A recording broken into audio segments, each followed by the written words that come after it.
오늘 오후 국민 메신저 카카오톡을 비롯한 대부분의 카카오 서비스에 일제히 장애가 발생해 이용자들이 큰 불편을 겪었습니다. 카카오톡 서버가 있는 데이터 센터의 화재 탓이었는데요. 네이버의 일부 서비스도 원활하지 않았습니다. 카카오톡 데이터 센터에서 화재가 발생하면서 카카오톡 메신저는 물론이고 다음 홈페이지, 또 카카오 택시 등 관련 애플리케이션까지 줄줄이 먹통이 됐습니다. 네, 카카오톡, 내비게이션, 택시 호출 서비스 이런 것들이 몽땅 작동하지 않다 보니까 시민들 불편이 매우 컸습니다. 오후 3시 반부터 이어진 카카오톡 메신저 오류. 컴퓨터에서는 로그인 자체가 어려웠고 스마트폰에서도 문자 메시지는 물론 음성이나 영상 통화 등 모든 서비스가 멈췄습니다. 친구들은 이제 카톡이 안 되니까 너무 연락이 안 된다. 왜 답장을 안 하냐 이런 식으로 이제 연락이 왔는데 이제 제가 메시지로 연락을 했죠. 카카오톡 오류인 것 같다. 답장을 안 해서 상대방이 오해하는 경우도 있고 그런 점이 불편했던 것 같아요.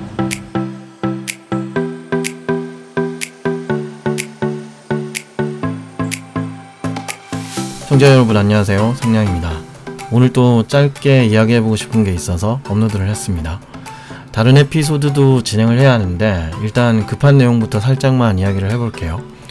2022년 10월 15일 오후 3시에 SK CNC 판교 데이터 센터에 화재가 발생해서 카카오톡 서비스가 장애가 발생했습니다.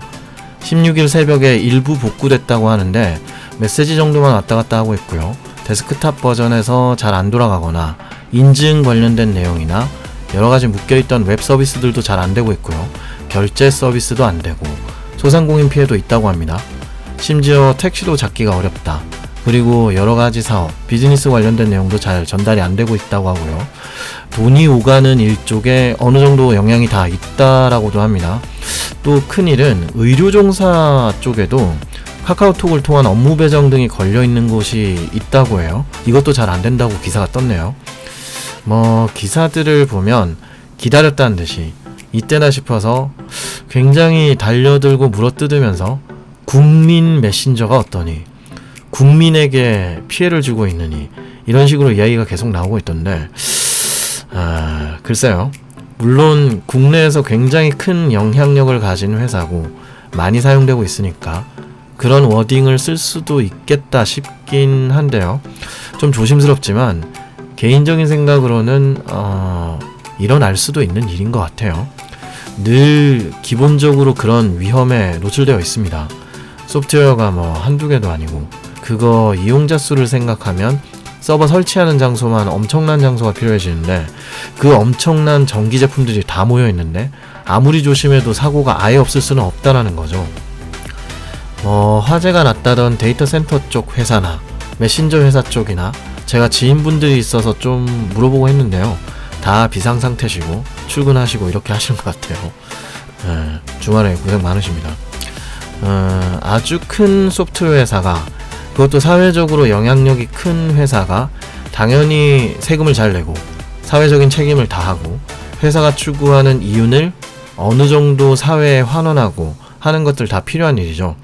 그런데 이렇게 장애가 난 걸로 이렇게까지 원색적인 비난이 나와야 하는 건가? 라는 생각도 좀 들어요. 아주 유명하고 돈 잘 버는 연예인이 뭐 하나 실수했을 때 우르르 몰려들어서 먼지가 되도록 까이는 그런 어떤 기시감 같은 게 느껴지는 것 같았습니다. 좀 조심스럽긴 하네요. 그런데 돈을 벌려고 만든 회사잖아요. 공공적인 영향력을 가진 회사라고 해도 그 기저에 있는 회사의 존립이유는 변함이 없다고 저는 생각합니다.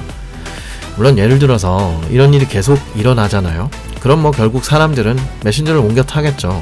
라인을 쓴다던가 아니면 텔레그램을 쓴다던가 페이스북 메신저를 쓰든 디스코드를 쓰든 어떻게든 하겠죠. 그리고 그런 플랫폼에 또 결제나 인증 같은 것들이 붙게 될 겁니다. 이런 일들이 일어났을 때 특정 소프트웨어 제품이나 플랫폼에 너무 크게 의존하고 있는 과의존하고 있다라고 표현하는 이런 일들에 대해서 사람들이 한 번 더 돌아보게 된다는 거죠. 그리고 그게 정책적으로도 결국 회사를 단순히 찢어내는 수준에 그치지 않고 뭔가의 법령으로 이런 일들에 대한 조치를 하게끔 방책을 세우겠죠. 서버 이원화에 대한 지적도 많이 나오는 것 같던데요. 서버 이원화라는 건 간단하게 얘기하자면 카카오톡을 운영하기 위한 서버를 지금처럼 분당에도 하나 두고 똑같은 서버를 제주도에도 하나 두고 경상도나 전라도 쪽에 하나 두겠다는 거예요. 분당 쪽이니까 강원도는 그렇게 멀지 않아서 굳이 세운다면 아래쪽으로 내려가야 될 것 같기는 합니다. 한국이 사실 좁은 편이라서, 땅덩이가 좁은 편이라서 이원화를 한다고 해도 그렇게 멀리 짓지도 못해요. 그리고 서버 하나라고 표현을 했지만 천문학적인 돈이 들어갑니다. 몇백억은 우습게 날아가요. 그리고 또 이런 것들이 지역사회의 어떤 일자리 창출 효과도 있긴 하지만요, 하나의 거대한 전기 요새 같은 곳이기 때문에 환경 파괴나 주민들의 건강이나 안전 관련된 내용도 어느 정도 연관이 되고 염두를 해야 됩니다. 이런 경우에는 또 항상 공포심을 자극하는 내용으로 설립 자체를 막는 경우도 있죠. 잘 기억도 안 나는데 그게 무슨 님비 현상이었던가요? 그런 식으로 써먹는 사람도 나오게 되죠. 굉장히 복잡한 이야기입니다.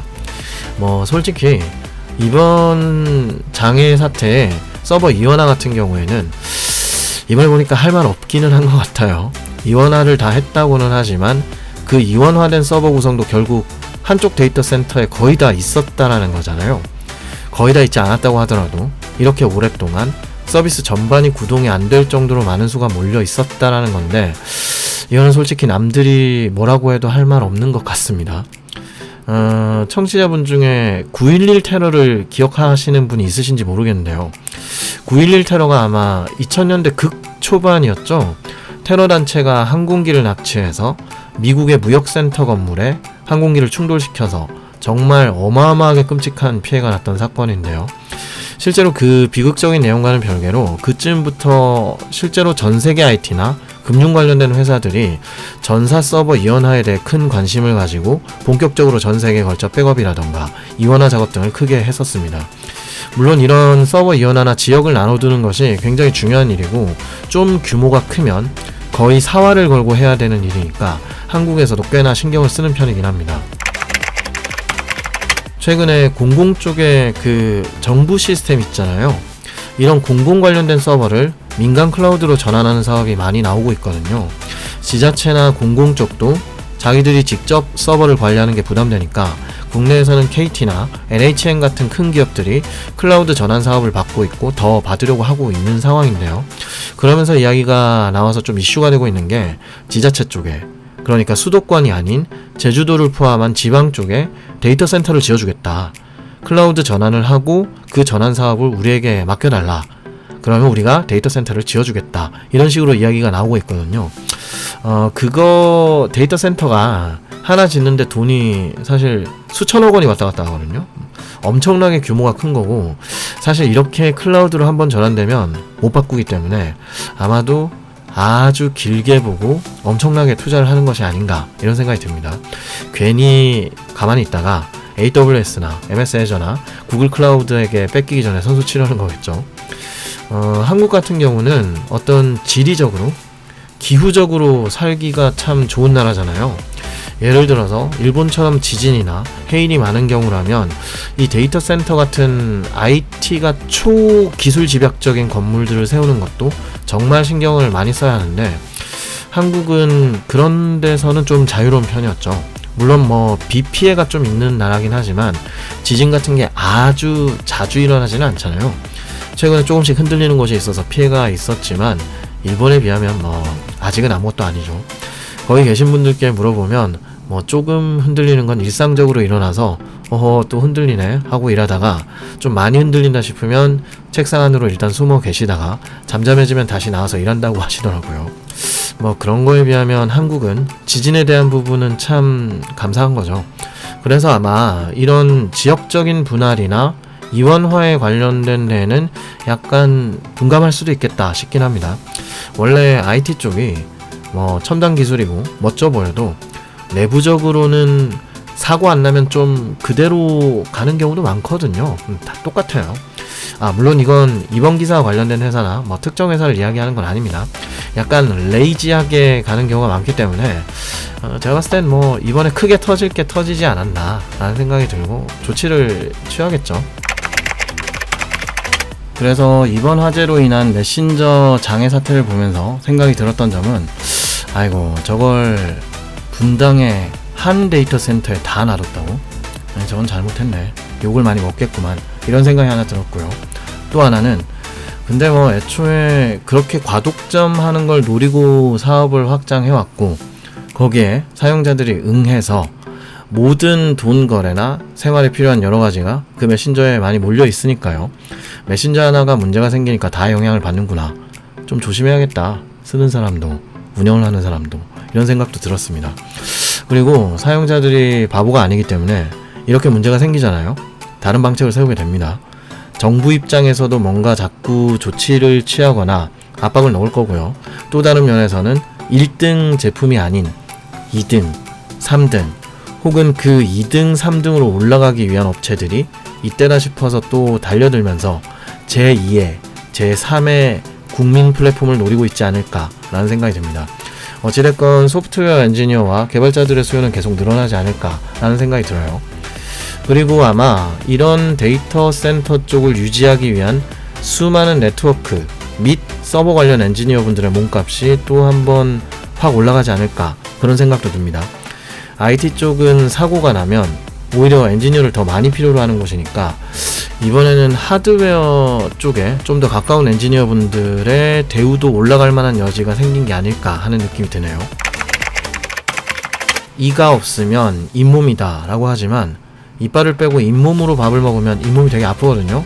새 이빨을 심어야 합니다.